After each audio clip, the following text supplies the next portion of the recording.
to face over his life as well. So welcome, Matthew.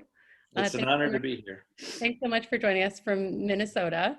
So maybe you could just welcome us all to the space, and we can just get a sort of a practice going with just grounding maybe and entering the space, since it's all been a little hectic today for everyone involved. Everyone's running around for sure. Honored to be with you all. I want to start with just a grounding practice, and as your body's changing a lot, this is true for anybody, anyone living in a body. Perhaps the most important sensation that you should repeatedly practice is the sensation of grounding. Now, and I don't just mean with your mind. And one of the things that yoga is teaching you is not just to focus your mental awareness, but to start to explore the idea of being able to focus your whole mind-body, right? Being able to move in a more coordinated movement, right? And that starts with grounding. So what I want you to do, and I'm going to back up a little bit so you can see. One of the things is obviously sit up straight and tall. So feel your sitting bones. I'm in a wheelchair. You will like, that's me wheeling back and forth. I'll show more as the thing. I'll tell you a little bit more about my story. But I want you to try to be equal on your sitting bones. And at the same time, I want you to feel each foot, especially each heel. So don't necessarily be leaning back in your chair if you can. Be a little bit forward. And then notice that I want to practice in this grounding. I want you to practice so your brain feels symmetrical experience. So I'm having one hand on each leg too, right? So on the top of each knee. So I'm taking time to feel, not just calm my mind down, but to let there be more input into my brain coming equally from both sides of the body. So feel each foot on the floor, or if you're in a wheelchair on your foot pedals like I am. Feel where each sitting bone is. Feel the lift. Hit down a little bit with your sitting bones and gently lift up from your lower abdomen up. Notice where the tip of each shoulder is, the space between each ear and each shoulder, and start to let yourself go inward. So I want you to have a full body presence in this centering. Close your eyes from top to bottom if you're comfortable doing that. And again, keep letting the symmetry from side to side.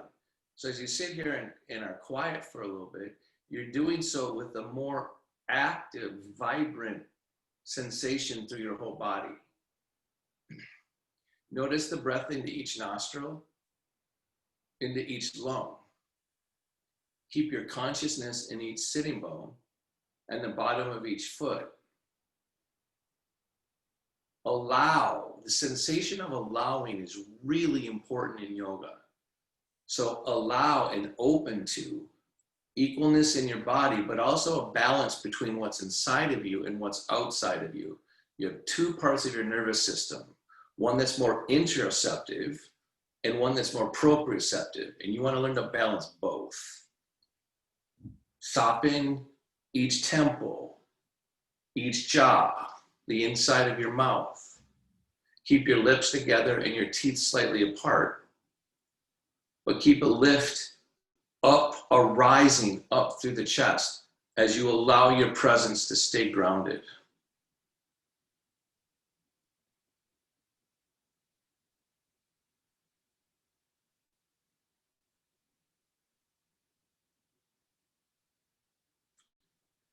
Might notice the different sounds in your house. There's a lot going on in your house, even if you're all by yourself.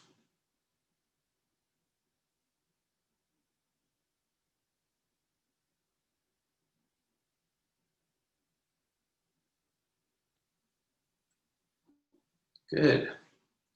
And then release. I'm coming back forward. So one of the things, especially if your body is changing asymmetrically, that you want to practice as a sensation is symmetry between sides of your body. And that'll affect sides of your brain too. And so that sensation of symmetry is one of the real simple takeaways that I want you to bring out of this session, is that that's going to matter. And it doesn't mean you have to practice symmetry while you're walking or while you're trying to do really hard things. It means it's a sensation that can happen in your ordinary sitting, let's say. All right, so that's just a grounding practice. And I'm going to tell you, I'll start talking to myself unless you have a question. Yeah, no, I think it would be great to teach us a little bit about your background, about your journey, where you are, so, and what you do, to help people every day. Yeah, so I'm a yoga teacher, right? I'm also an author. I wrote a book called Waking, a Memoir of Trauma and Transcendence. And what happened to me is I was a 13-year-old kid, very athletic, running around, and my whole family was in a car accident, and my father and sister were killed.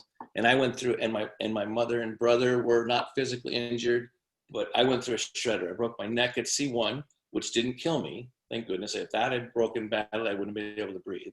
I broke my back at T4, 5, 6. I got thrown from the car, so I caught myself, right, and broke both my wrists. I filled the lung with fluid, but I also sustained an injury to my pancreas that left me unable to eat for nearly 60 days. So I went from 119 pounds to 79 pounds in less than 60 days. I was being fed through the neck, and I was in a coma for 3.5 days, and I literally went to sleep, snuggled with my sister in the back of a car, and woke up to a completely different life, right? And for the longest time, for the first 12 years before I started yoga, I followed the rehabilitation vision, which would be to use your will to overcome whatever my disability, like, and learn. So basically, I was guided to become really strong with my upper body, and learn and over time, I kind of became a floating upper torso, and learned to drag my paralyzed body through my life. Now, this is a vision of an approach to a changing body that I want to try to undo. One of the first reactions when you get a new diagnosis or a new life event where your life has changed, you think, well, if I just will my way through it, if I just hunker down, grit my teeth, hold my breath, and push, I'll overcome my disability. And I want you to know I'm a yoga teacher exactly because I'm disabled, because I live in an altered mind-body relationship. And all of you on this call are on a frontier of what it is to live in a body, right? Because it's changing. They don't quite understand all the things that are happening with Parkinson's, but you're in an altered mind-body relationship. And rather than that making you less of a yogi, in my opinion, it makes you more of a potential yoga student, because you are going to be exploring how to live fully in a body despite not being able to move in the ways that you're accustomed to. So I think this is a big insight. You're actually, in my opinion, for what I think is the heart of yoga, I think that you are in a position where you can be a better yoga student than if you didn't have physical limitations and changes, because you're going to start to get and have to explore the relationship of your inner experience to your outer experience and the balance between the two. Whereas someone that's, quote, able-bodied, right, just thinks it's all about the movements, that somehow yoga is about being able to take your leg behind your head or being able to touch your toes or all those things. And so I want to redefine what yoga is in your mind. It's like yoga is bringing more awareness rather than less to movement. Asana is yoga poses. It's being able to inhabit your whole body and breathe while doing so. Right? So like learning to spread to the outer edges of your body. So let's just think about it for a second. I don't have sensation, right, below my point of injury. So like I don't feel myself tapping on my legs right now.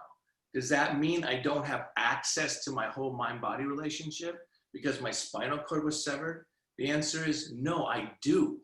Turns out that the nervous system, why I'm so excited to work with Indu, I should call you by your last name, but I know her as Indu. Like, why I work with her is that like, there's the potential for sensation through your entire body, even though parts of the mechanism of your normal mind-body relationship are changing, right? And they don't know exactly all the causes of Parkinson's, but I do know it's altering, and I do know our nervous system is so robust, and our human consciousness in a body is so robust. There are going to be ways for you to live in your whole body, even though you're physically becoming whatever it means to become less abled or less coordinated, right? And that's what I want to talk to you about, why yoga is so important, or some sort of mind-body practice. It's really important that you keep extending out to the outer edges of your body, right? And this is something that happens with anyone that ages, is you tend to pull away from the outer edges and don't live in your whole body as much, right? And that's something that then, as with someone who lives with a disability, that habit is something that ends up happening more and more, because you worry about falling, you worry about all these other things. You stop extending out through your whole body. So I want everyone to sit up straight up and tall again, right? And again, there's ways to like live in your whole body, right, without challenging it so much that you're maybe going to fall. So I want you to feel your sit bones in your feet again, but stretch your arms down, right? So I want you to be active with the arms going down and simultaneously lift under the collarbones. And as you lift under the collarbones, drop the shoulder blades down the back body, feel your sitting bones, and down to your feet with active arms. Take a couple of breaths. Inhabit the whole vessel. That's the kind of message I want to get across to you, so that you don't have to be doing risky things for your situation to practice yoga. You need to go deeper inward into poses and feel them more, right? And so again, you're just down and hitting up and lifting under the collarbones. And it's really important that you practice moving in multiple directions. So lift under the collarbones and hit down through your sitting bones. And extend from your inner groin down to your inner knee and down to your heel. So you get a multi-directional work in your body, and you breathe. Inhabiting the vessel, one of the biggest lessons of my life is, and then release, is that it's my birthright to live in my whole body. And that transcends the condition I live with. It just means I have to work at it a little bit. It just means I have to explore. And that's the spirit I want to leave you all with too, is explore this mind-body relationship that you have. Because one of the truths I've come to realize is that my body is and always will be the best home my mind will ever have. Even if my body's not doing what I want it to do. When my mind gets disconnected from my body, I'm more subject to anxiety, to depression, to a whole bunch of things. I need to live in the only body I ever get to have.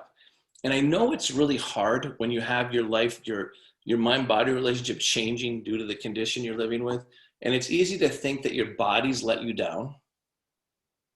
I don't think so. So one of the big learnings for me, and I can talk a little bit about my story, is what happened to me is that I did this vision of willfully pushing through my body, trying to outrun my disability or prove that it didn't matter, right? And so for 12 years I did that, and I just missed my body incredibly badly, and I just wanted to find a way to live in my whole body. And I found from that process, a whole bunch of really good things started to happen. As I started to try to inhabit in my body, I started to get curious again. I started to want to explore. I didn't want to just hang out with the judgment of like, dang, look what it's changing. And it started to bring a realization to me, which was, it was my body is what stays faithful to living, right? Like, you know, I'll tell you a little bit about some experiences I had, but like that with every ounce of energy, your body, my body will always move towards living. That's what it does. It doesn't ask for what happened to it. It didn't ask for the car to bounce over my chest. It didn't ask for me to break as many bones, right? But it kept me living. And what I did as a 13-year-old boy in the hospital, because the violence didn't end at the accident scene, it began, right? And it saved my life. A lot of what the doctors had to do when I was in acute care. But what I learned to do was, at that time, was to separate from my body and merge with the lights overhead as things were happening to my body. And the story of my book is the story of that saved my life at the time. but it ended up, it's not a long-term strategy.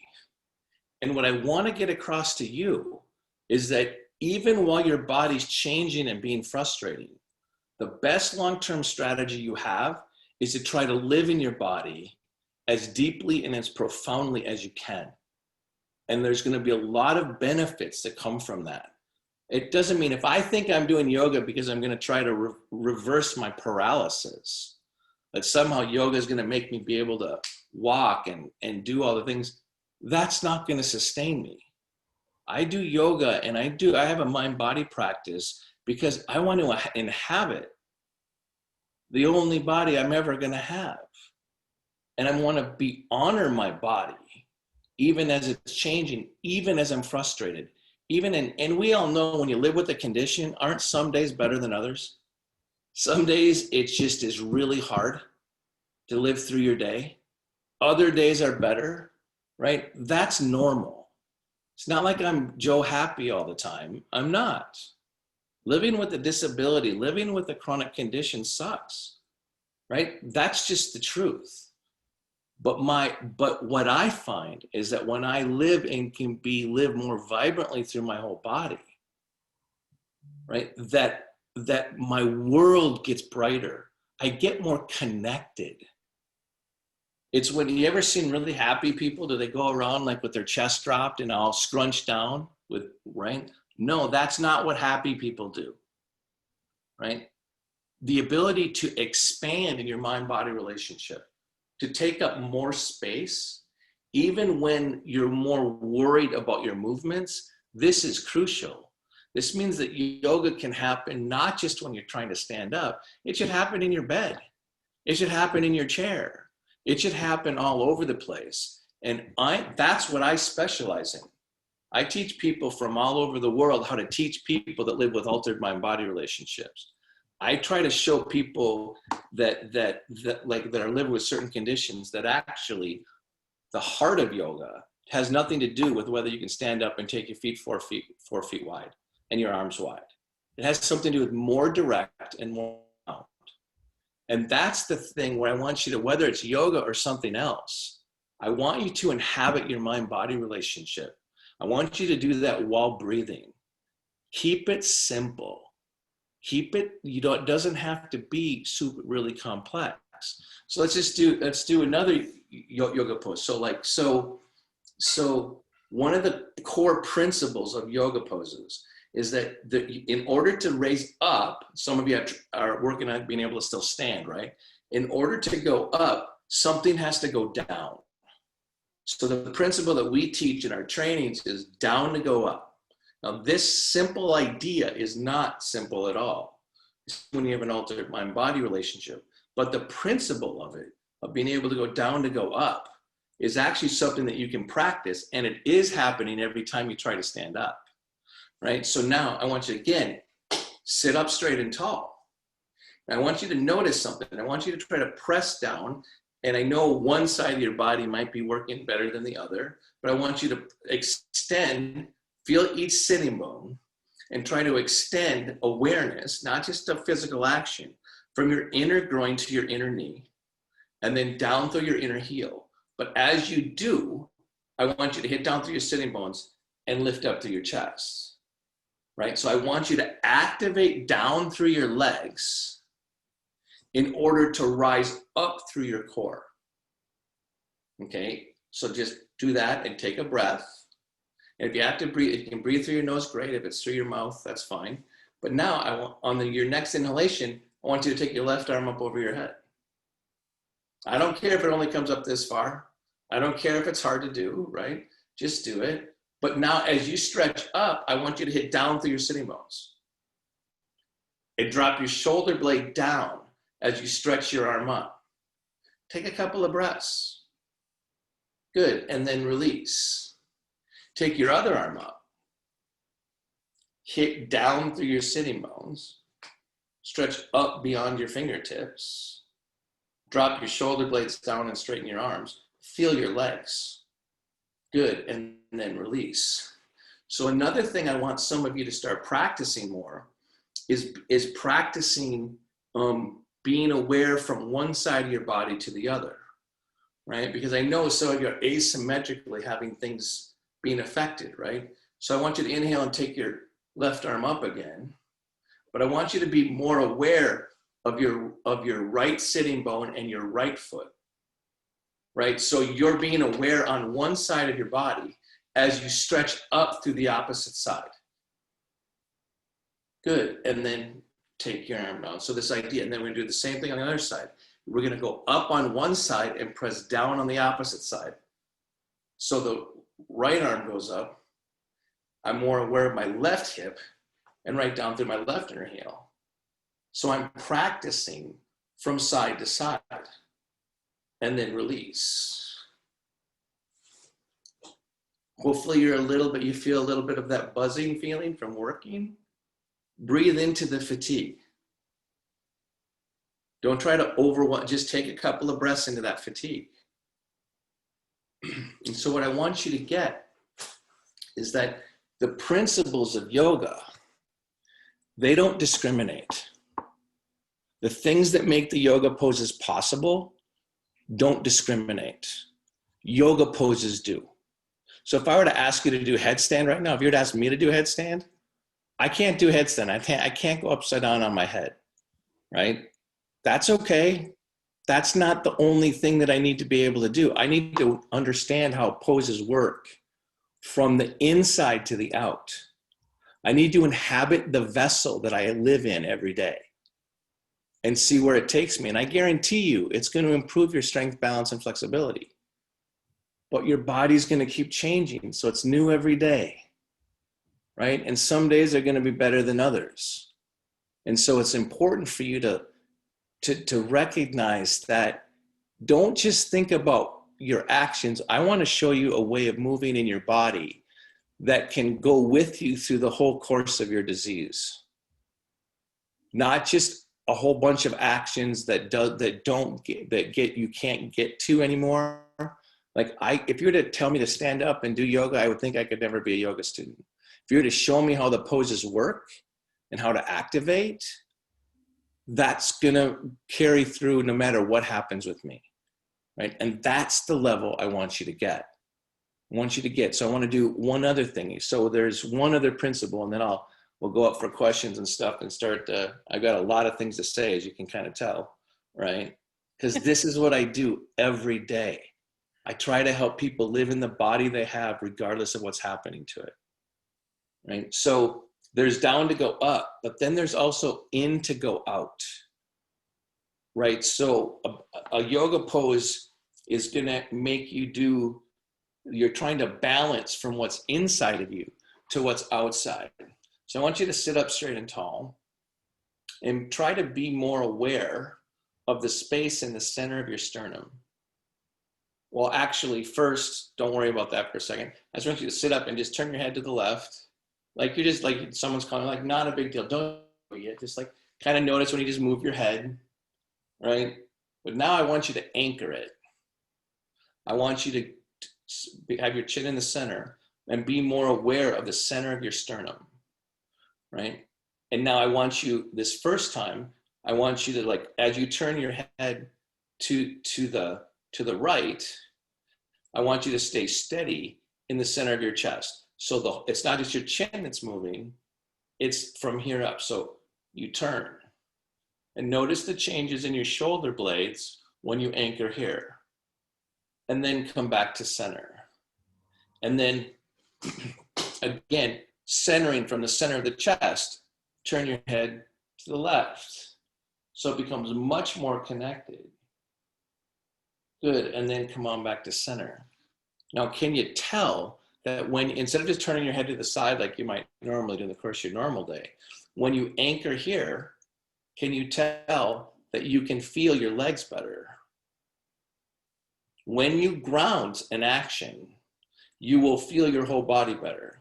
So again, going the first way, I'm going to anchor here. So now I'm going to put my consciousness here. I'm going to go in, but I'm going to feel my sitting bones and my inner heels at the same time. And then my whole body is going to turn my head to the right. Breathing in my whole body, feeling my whole body, grounded in my whole body, and then back to center. Do it from your whole, keeping length in your whole spine. Again, I'm going to anchor here. I'm going to feel my sitting bones. I'm going to drop my shoulder blades. I'm going to feel my feet on the floor, and I'm going to turn my head. I want you to get a whole body workout without taking on the risk of gravity. And then come on back to center. Full-bodied movement with breath is what I want you to practice. And it's going to make your mind get clearer. It's going to do some other things. All right. So I got more to teach at the end, but that's kind of a quick fire hose of like, hey, live in your body, even though it's changing. Yeah, absolutely. So, I mean, I think a lot of these things are very, helpful to our patients, our people living with Parkinson's, and even some of their caregivers that are at home too, that are currently, stuck often indoors due to social distancing. So I think a couple of questions that people have had, and I think you've already got some great comments here. So one is, so it sounds like, that this sort of getting sort of comfortable with your body as it is and sort of accepting sort of the place that you're coming from. When we have patients that we give the diagnosis of Parkinson's to, I think it is a dramatic, diagnosis to get. And often I feel like at the beginning, there's a sense that people are fighting almost with the diagnosis, and then there's a sort of acceptance and then a transformation moving forward. And there's sometimes, like you had mentioned, the sort of fighting with the body side that may not be moving as well, and sort of sometimes favoring that side and overworking the other side and trying to kind of push through it. So this is sort of, I think part of having, this diagnosis, and as people accept it and then move forward and sort of get this energetic sort of shift where, and we've had a number of patients that have really been speaking about the sort of energy that they get from helping others, and sort of a pivot with their mental framework to sort of thinking about things in a more positive way. Do you have any, because I know, Matthew, that I've seen videos where, and you've told me about experiences where you've literally worked with people at the time of a spinal cord injury or something, where, they suddenly go from being, let's say, a very agile dancer, for example, I think I saw in a video, to suddenly having, a lack of movement that's so dramatic overnight. What is, and I know you work with those people day in and day out, what are sort of the tactics that you're able to use, or the, pearls that you're able to give us to help with that frame shift? Yeah, so in the early part, like when you first get the diagnosis, and it's natural to think, to have a little bit of denial, or to not, think you're going to beat it, or you're going to overcome it. And that's natural. And that's just a phase, right? It's an important phase. It's like saying, hey, I don't like what's going on, right? But one of the things that I want to, when you talk to acceptance, I don't want you to accept too much. I want you to honor that you have Parkinson's, and that it's going to change your life, and your body may be changing. But I don't want you to accept that I don't get to live in this body that I have. And I know a lot of your identity is tied into the things you do within our culture, right? Whether you can get up and go to the grocery store, or do this and do that. Like, a lot of us have had an identity that's very much dependent on our ability to be physically active, right? And so that stuff may be changing over time, right? But I don't want you to accept that your body, that there isn't a way for you to live vibrantly in the body you do have, right? So when someone's first injured, when I'm working with someone, and there's this natural tendency for human beings to want to go and heal as a reversal, like go back to when your body, like it was before you started to have the signs of Parkinson's, for example, and try to think that that's healing. And that's a phase you have to be patient and kind to yourself about, right? Like, because it's a natural, and anyone notice that your family members really want that for you? It's your family members that are afraid of your suffering as much as you are, right? Or people close to you. And so like that there's a phase of that I think is just natural, and to try to fight against that is too hard. But what acceptance means, in my opinion, is that you're going to have to get curious. Your condition is going to make you have to get curious about how you're going to live actively in your body.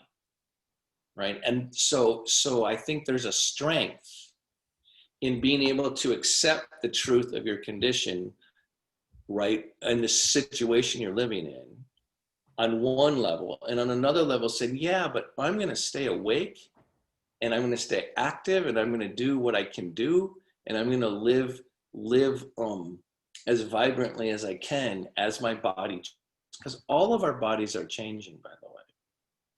That's an inevitable arc of living, right? Or an accelerator into your changing mind-body relationship called Parkinson's, right? But it's a situation that we all have to live with. And so the will to keep exploring and your mind-body relationship is where I want your real strong strength to go, right? Not in just like fighting against the diagnosis, but you have to be patient with yourself. And I know people like I have a whole bunch of students with ALS, which is more acute in a lot of cases. And at first they try to like work out more and lift weights and try to figure out like how to like beat ALS. Well, you're not going to be able to lift your weights to beat ALS, lift weights, but that's a natural phase. So I think both you and your support system have to accept without getting smaller, right? I'm talking metaphorically, obviously. Yep. And you use words like vibrancy, which I think is pretty important. I think the sort of energetic kind of keeping the sort of, dream alive and sort of that happiness and the big sort of, not getting smaller sort of is absolutely important. So there's been a few questions here in the chat already. One is about, with Parkinson's, a lot of our patients face things like apathy and fatigue and pain. And that's, if my body, so somebody asks if Lusqueak asks, if my body wants to live, why is it hard to get off the couch and get moving? Is that my mind getting in the way? What is your take on the PD symptoms of apathy, fatigue, and pain and overcoming them? Well, I think that those are very real and very difficult, right? And I think that as I'm learning from Indu about what's happening in Parkinson's in particular, I think you're set up for the apathy a little bit, given the changes in the chemicals in your brain and all the things that are happening, right? So at first, I want to acknowledge that those are real things, right? But part of it is that returning to your body doesn't necessarily mean or have to mean returning to your life as you knew it, right? That you might not be able to do all the same things. And so the apathy, I think, will be helped by inhabiting your body more actively and more vibrantly. And it doesn't, so to speak metaphorically, so you can't get off the couch, right? I'm pretty sure you can do yoga on the couch. I'm pretty sure you can, it's both a metaphor and literal. It's like, look, right, I get that you don't want to do things, but you could be more focused in your breath. Like if you're, and one of the things why I practice yoga is that it can go anywhere with me. As a paraplegic, and this is going to sound goofy, I spend way more time in the bathroom than the natural human being, right? Like so much of my time is spent in maintaining my body, right? And being able to help it, right? So I have a lot of time in my life that I could either just be crestfallen by, or I can take some of that time and figure out how to bring my yoga practice there, how to sit up straight and tall, be more aware of exhale. Like, if yoga practice, remember, can happen on your couch. My point is, for the person that's struggling with apathy, right? I believe that you need to keep it simple, and the less you move, right, the more apathy is going to take hold. So you have this kind of vicious circle, right? And so my point is, don't think, oh my God, I got to go exercise 3 times a week for 30 minutes. That's going to keep you on the couch. But you can sit up straight and tall, take a couple of breaths, soften the inside of your mouth, ground down through your feet, and then release again. So start the yoga practice or start the mind-body practice wherever you are. And there will be a forward momentum. if you can break the lock of your brain, like the key to practicing yoga at home, and by the way, practicing yoga at home is way harder than going to a class, right? Like 95% of yoga practitioners don't practice at home. So I'm asking a lot, right? But when you start practicing, you don't even ask yourself, do I want to practice yoga? You just do it. You try to take the mental of it, right? You just go, I'm just going to do it. You don't ask yourself. Your mind is, when it comes to living vibrantly, your mind is like last to the party, right? And so what I'm trying to get you to like switch is try to go, wait, maybe there's learning that my body can teach my mind. Maybe if I start living a little bit more actively and fully through my body, it'll start to reshape my mind. Instead of like making everything dependent, you're wanting to do it. Because that's what's gone off. So the more that we can start a habit of body presence, and start with like 2 minutes a day, right? Start with a few breaths. Start with putting your hands and feet down before you eat dinner and take a breath and feel your whole body for a second, and then go to eat dinner. Like, there are places throughout your day where you can not have to confront the overwhelming presence of apathy that's coming through your mind-body relationship. Do you have, Matthew, some, maybe like we could do a breath practice or two that you find can be energizing a little bit to kind of get people kind of in that sort of forward motion? See, so the thing is that this is where Indu and I don't, she always wants to make everything default to your breath, right? And I'd rather have you live in your whole body and breathe, okay? But I get it. So she's like asking me to, she's playing my cards for me here just for a second. I'll do that with her. I'll make it more of a breath practice, right? But again, whatever. Your choose. No, I'm smiling at you. I'm teasing you on purpose, right? So some of you don't have as easy time breathing, right? And that's okay.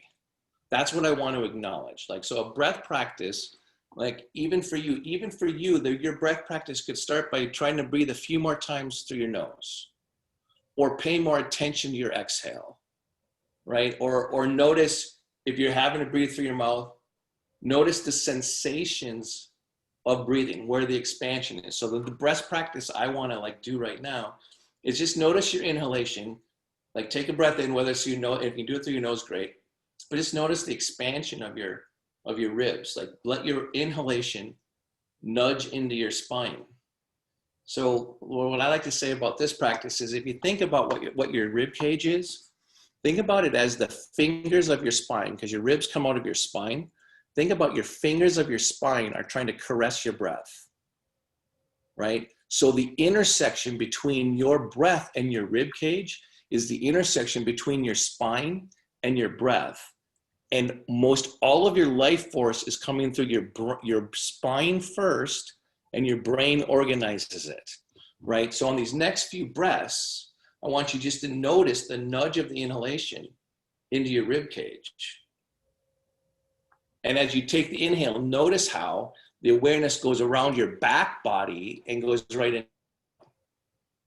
So on these next few inhalations, and let the exhalation just release out. On these next few inhalations, try to feel it as if you're breathing right into your spine. So you feel not only the expansion of the inhalation, you start to feel your spine more. And then exhale. And usually on the exhalation, you drop your chest, right? You get smaller, okay? So on this next inhalation, inhale, feel the expansion of your rib cage, keep that expansion, and exhale. So keep your chest lifted even through the exhale. So then on this next inhalation, inhale, expand, and then exhale as if I'm pushing on the inner edge of each of your shoulder blades, and exhale from your back ribs, from the inner edge of your shoulder blades. So inhale, feel the expansion, and then exhale as if you're pushing from your inner shoulder blades forward on the exhalation. So you're exhaling from your back body. And do that a couple times. Does anyone notice that when you exhale from your back ribs, you have to sit up straighter?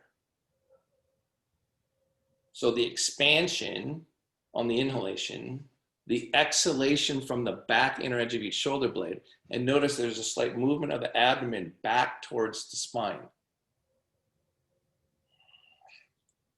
So do that a couple more times, and notice that because there's a expansion in every direction, the exhalation from the back ribs elongates your spine. So hit down through your sitting bones and out, stretch out to the top of your head on the exhalation. So feel the breath into the rib cage, and then exhale length into your spine. And by the way, elongating your spine on exhalation is in almost every yoga pose. So when you're doing more active stuff, you're exhaling and elongating the spine and the life force in your spine in almost every yoga pose.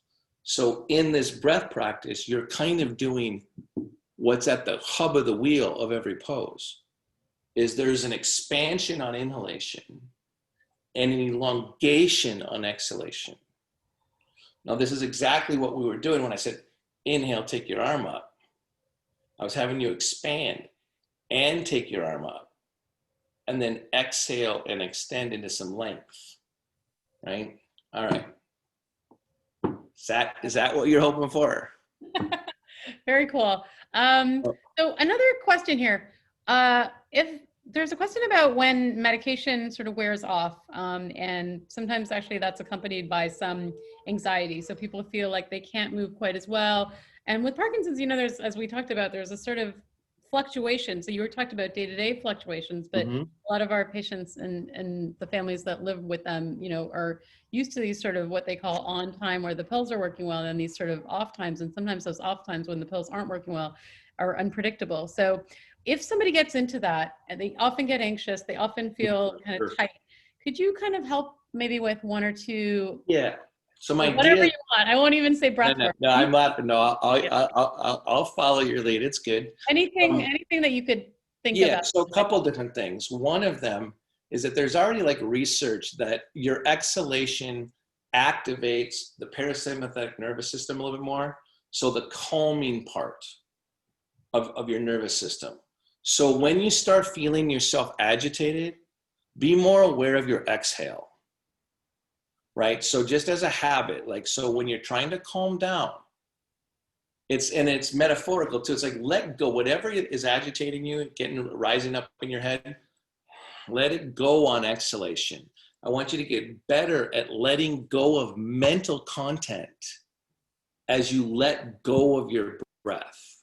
Now, this is a practice. You need to practice this, and not when you're full of anxiety, right? Don't always do your yoga practice when you're full of anxiety. So when the anxiety comes, you already have an established practice that you can default to, as opposed to try to do right there. So that's one. In general, anxiety, if I were to talk about it more energetically, anxiety pulls awareness out of your feet and draws it up towards the head. Okay, so this is where grounding practices are going to be really important. So when I said, like, before dinner, ground your hands and feet and just be grounded. So now the thing, what I want here, why I think grounding your hands and feet, the brain has a whole bunch of receptors in the thumb and a whole bunch of receptors in the big toe mounts, right? In the big toes and in the heels. And so, like, literally by grounding symmetrically your hands and your feet and taking a breath and exhaling, you're now getting the brain to be activated and the breath to be moving you towards your parasympathetic nervous system. So grounding hands and feet, and especially your feet, taking time, and maybe it's as simple as it's happening, wiggling your toes, right? Get body sensation down by your feet when you're spiraling up in anxiety. Then another one. There's like, you know, your frontal cortex is up here, right? So I'm taking off my glasses because I'm going to do something. So this is when we teach as a de-escalation strategy to people with traumatic brain injuries and all sorts of people that have trouble with anxiety. And it's just like, it's literally putting reference on your forehead. So take your hand and put the heel of your hand right kind of on the bridge of your nose, and very lightly place your fingers lightly on your forehead, on the top of your head there, right? And so already, one of the things I want you to get better at is the practicing of soothing energy, right? So already when you do this, notice that it's soothing. Like it right away, like start to pay attention to soothing, and then like moving tissue paper, very slightly move the skin on your forehead towards the bridge of your nose. And just your eyes are closed, obviously, but you're trying to ground your brain by touching the forehead. And there's a little slight movement of the skin on the forehead towards the bridge of the nose. So really funny story, and then release. A real funny story. We have one student that has surviving a traumatic brain injury and is driving again. And she gets, the one thing that she and her teacher did at Mind Body Systems was a lot of this, because she couldn't understand everything that was going on all the time. You know, she had trouble following, right? And this became by far her favorite thing to do. And then Amy had the student report, well, when I'm driving, all of a sudden, I just try to drive my car with my hand on my forehead because I just need to like calm down while I'm driving. And say, but Amy's like, well, that's not so good. You block your vision. You got to be careful here, right? But honestly, getting reference into the agitation, body reference, body awareness will calm your mind down. And that's the simple truth, right? That whether it's grounding your hands and feet, whether it's feeling a sensation of grounding, being more aware of your exhale, what you're trying to do is have your brain take in more input from your body, because guess what never leaves you in your entire life? Your body. Guess what guarantees presence in the present? Your body. Your body is a tremendous resource that, especially when you're living with Parkinson's, you have more need to be more actively utilizing the grounding of your body. Wow. I mean, I think these practices are actually very beautiful, even for people who don't have any real, neurological dysfunction that we know of. So they're life skills. That's the thing. All we're trying to do is show you life skills. It's not just for Parkinson's. Yeah. Your body is a tremendous asset, even if it's not doing what you want. Even these sort of grounding practices with using, using the sensory input from these, the floor, the table, these simple things, actually in this setting right now of social distancing, where people probably are missing hugs, missing, Sure. Matthew, you and I have talked a lot about, the sort of tactile input that I love to send my patients to yoga class to sort of, bond with the teacher and feel this experience. And, some of the most beautiful things that, you and I have talked about is even, in two people maybe sitting back to back, and having that energy and, the energy between people are missing that right now. And at home, alone. And even when we can see each other, people have to wear masks and gloves. And, when I see my whole team, we're all gloved and, everything, it's just so disconnected. So I think these sort of ways to have some tactile experience, with grounding that one can have right here, right now, actually is pretty helpful to, for any one of us, and getting out of one's head and sort of literally getting out of one's head by feeling the floor, feeling the chair, feeling, the space around with every ounce of our fingertips and every ounce of our toes. Yeah. Very helpful. And being more aware of your skin, for example, your skin, like the air on your skin. There's a whole bunch of ways that your brain, if you ask it to cue into subtler sensations, it can do it, because all those sensations are coming through you. They're usually just not paid attention to, right? And so it's not like you're creating something new.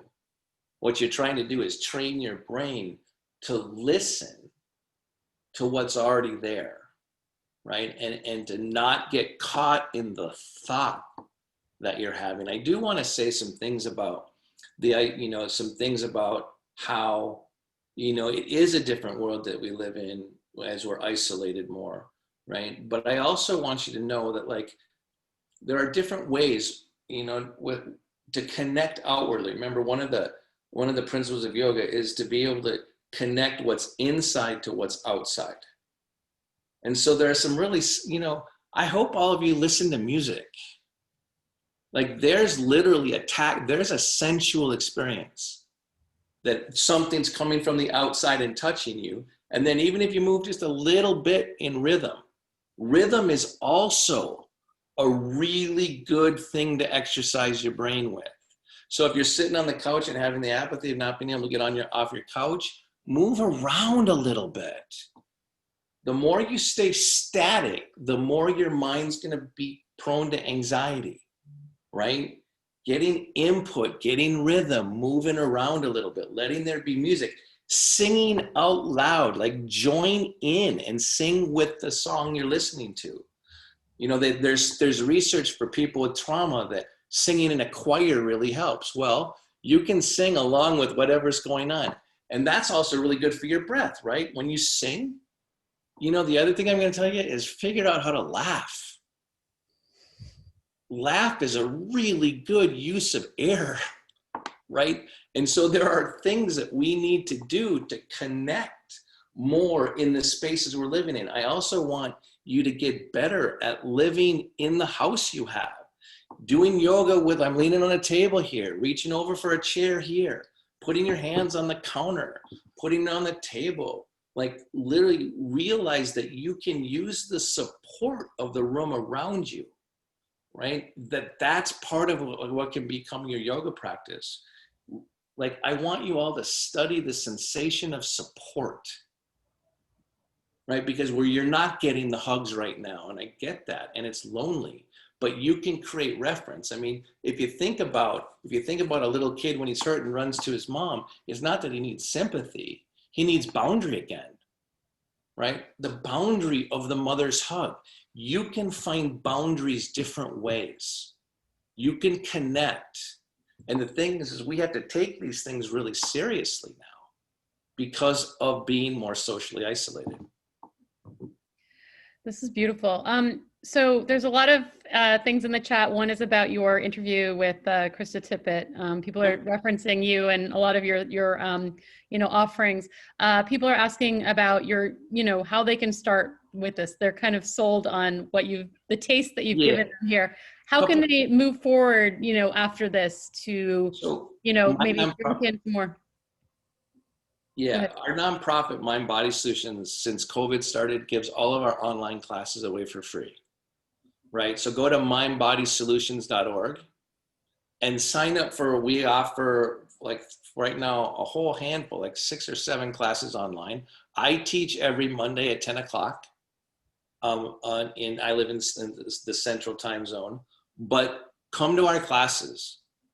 Join that community and you'll get these things. They'll all be chair classes, right? So again, mindbodysolutions.org and surf your way through that. There's also, we have a YouTube channel where we actually post some of our classes, like the one I taught last week, I think just got posted, right? But if you go to onto Facebook, not Facebook, you go onto YouTube and type in Mind Body Solutions. Yep.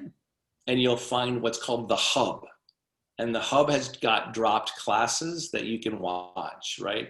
And the Hub's got a whole bunch of other videos, seeing other people with disability talk about yoga, all these different things. So one of the great things about this new era is now everyone's getting better at accessing social media, and we have more content that's available to you that we've been making for a year now. And so that's another great way to enter this. Right. And also find some community. right? It's kind of cool when, well, like in my class, I have a guy from Sweden that comes, a guy from Spain that comes, like someone from Brazil comes. It's like, it's a worldwide thing that's happening because we're all in the same boat. It's hard in every direction right now. That's why you do the little things. You don't worry about, I can't do yoga because I can't stand up and do this. No, you think smaller. You use your awareness and you realize that when you live in your body, you can touch everything. I'm telling you, everyone needs to lift their chest more, especially when you're socially isolated, right? Like this needs to stay up and connected. This is the posture of disconnection from the world around you. This is where you can touch. I want you to get better at touching the world around you from the center of your chest, right? It's all possible. Our bodies are incredible and they're very connected. Very, very connected. I know we're at 2:59. Is that? We are at, yes. This, as we knew, would fly by. We'll have to have you back, Matthew. I'll come back anytime. I'll teach a class to this group. Such a sheer, yeah, we should just do a class. Just like sometime I'll come into your, and just come check us out. We're They're there. going to. People have written, literally, you've had some great and inspirational speakers this year, but Matthew tops them all. You're amazing. Bring tears to my eyes.